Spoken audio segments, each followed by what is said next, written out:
Apa benar IKN tidak mau dilanjutkan secara penuh oleh Prabowo? Karena Mahkamah Konstitusi menegaskan bahwa sampai hari ini ibu kota negara secara resmi masih berada di Jakarta. Padahal kita tahu IKN ini merupakan warisan kebijakan besar di era Presiden Jokowi. Bagaimana dengan narasi Presiden Prabowo sebagai kelanjutan dari pemerintahan Jokowi? Bukankah Prabowo menang karena ada narasi pemerintahan ini akan melanjutkan semua program Jokowi?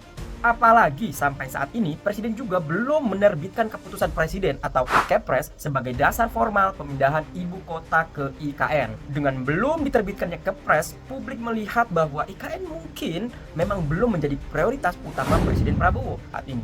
Di tengah banyaknya program strategis nasional yang membutuhkan anggaran besar, penundaan perpindahan ke IKN dapat dipandang sebagai langkah rasional dari perspektif efisiensi fiskal. Karena itu, sebagian pendukung Presiden Prabowo nampaknya juga cenderung memahami keputusan untuk tidak terburu-buru melanjutkan proyek yang dianggap sebagai legasi pemerintahan sebelumnya. Tetapi persoalannya, ketidakjelasan arah kebijakan juga memiliki resiko politik dan ekonomi yang cukup besar. Seperti bagaimana dengan nasib para investor yang sudah masuk ke IKN sampai hari ini, belum ada kepastian mengenai tenggat waktu kapan pemerintah wajib menerbitkan Kepres setelah Undang-Undang IKN disahkan.